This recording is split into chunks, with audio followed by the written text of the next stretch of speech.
ಇವತ್ತು ರಾಜ್ಯದ ಪರಿಸ್ಥಿತಿ ಕಾನೂನು ಸುವ್ಯವಸ್ಥೆ ದೃಷ್ಟಿಯಿಂದನೂ ಇರಬಹುದು ಮತ್ತು ಅವರ ಒಳಜಗಳದ ಕಾರಣದಿಂದಾಗಿ ಗೊಂದಲ ಬಹಳ ಏರ್ಪಡ್ತಾ ಇದೆ.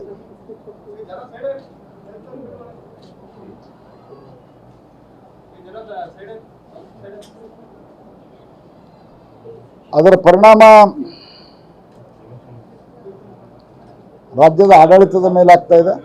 ಮತಾಂಧ ಶಕ್ತಿಗಳು ತಲೆ ಎತ್ತುವಂಥದ್ದು ಜಾಸ್ತಿ ಆಗ್ತಾ ಇದೆ.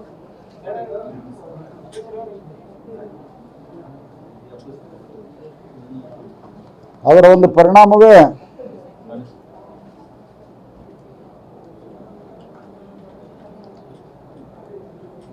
ಇತ್ತೀಚೆಗೆ ಒಬ್ರಿಗೊಬ್ಬರು ಕೋಆರ್ಡಿನೇಷನ್ ಇಲ್ಲ ಇತ್ಯಾದಿ ಎಲ್ಲ. ಅದರ ಪರಿಣಾಮವೇ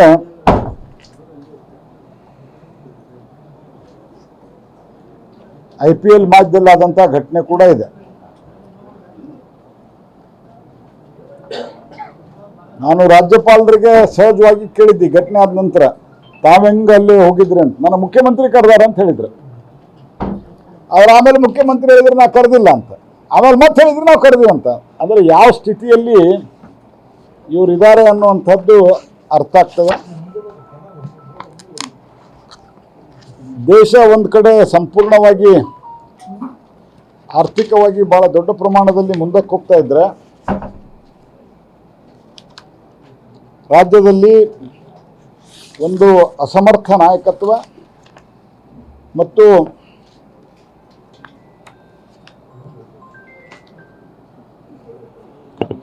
ಒಳಜಗಳದ ಪರಿಣಾಮವಾಗಿ ಗೊಂದಲದ ಸ್ಥಿತಿ ನಿರ್ಮಾಣ ಆಗಿದೆ.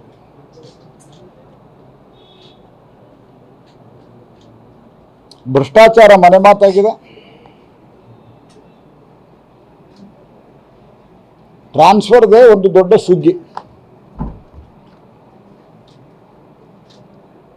ಟ್ರಾನ್ಸ್ಫರ್ಗಳಿಗೆ ಅವ್ರ ಪ್ರಕಾರ ಪ್ಲಮ್ ಪೋಸ್ಟಿಂಗ್ಗಳಿಗೆ ಆಕ್ಷನ್ಗಳಾಗ್ತಾ ಇದೆ. ಇದು 60% ಸರ್ಕಾರ ಅಂತ ಮೊನ್ನೆ ಕಾಂಟ್ರಾಕ್ಟರ್ಸ್ ಹೇಳ್ಯಾರ.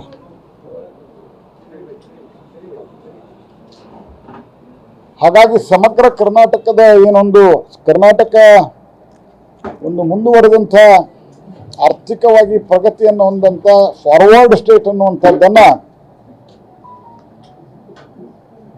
ಇವರು